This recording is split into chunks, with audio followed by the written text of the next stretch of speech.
Welcome to the Taiwan Semiconductor video about the TS19501, a highly integrated low-cost LED controller. The controller supports boost, buck boost, and SEPIC topologies.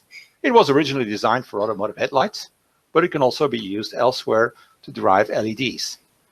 The buck boost market has become more important over the past years.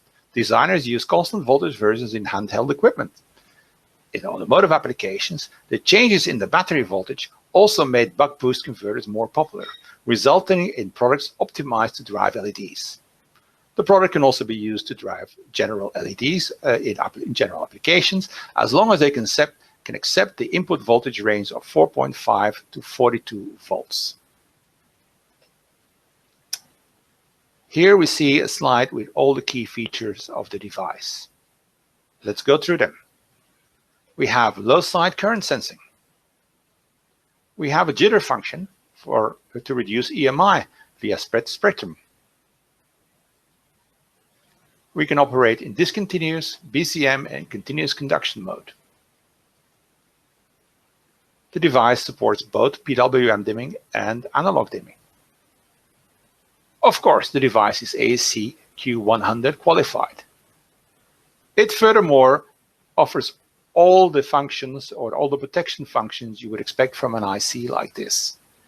One of the key features, though, is that it is packaged in an MSOP20.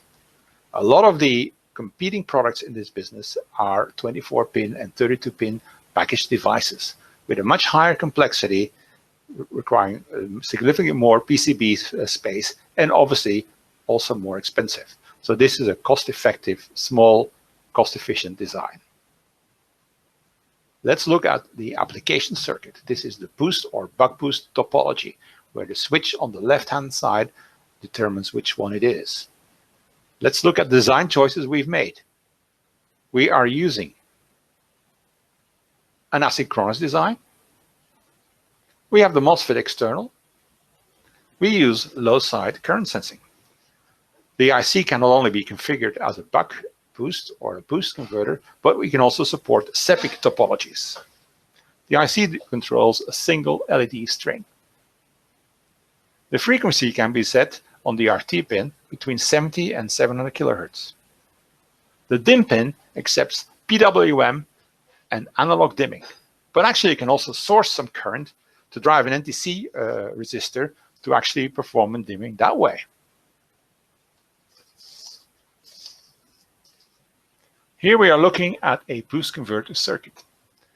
We have input voltage range from 10 to 14 volts, which may look automotive, but obviously if you take a 12-volt rail, it could be any power supply in the world.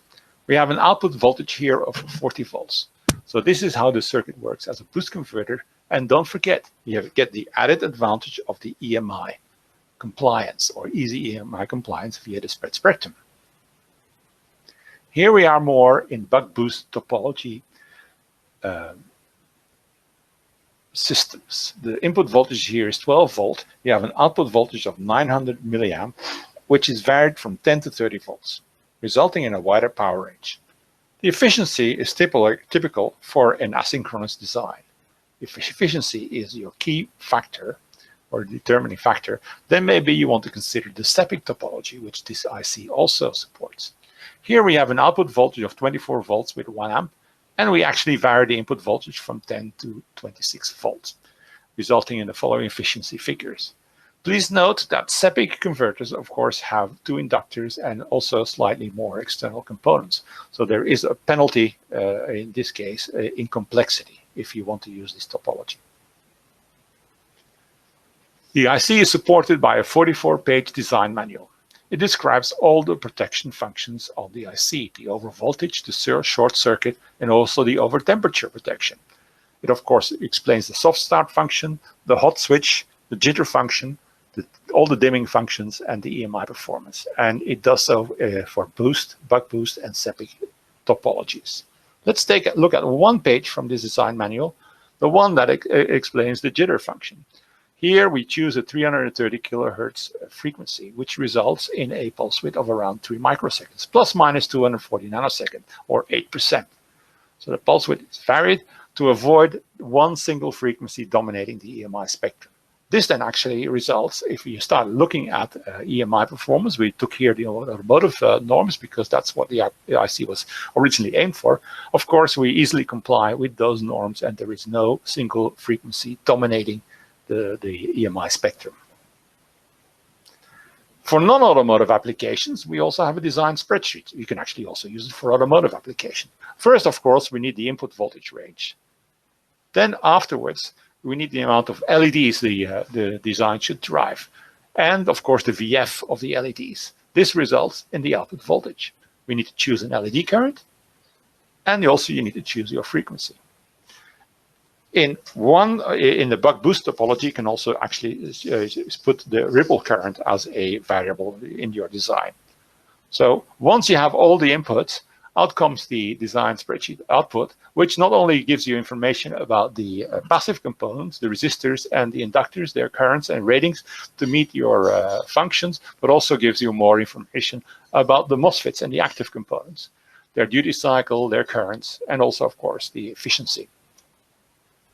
We not only provide, of course, the spreadsheet, but all of these spreadsheet data can eventually be turned into a demo board upon request. Let's summarize the TS19501.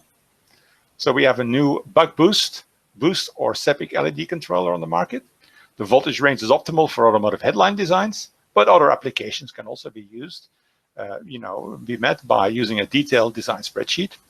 The package is in an MSOP 10 package, resulting in a small high-density design. The product is ASCQ 100 qualified, and it's got the added benefit of sped spectrum and EMI reduction. You can find more information on our website. Go to the TS19501 product page, where you can ask questions, order samples, or start your design with all the information available. Thank you for watching this video.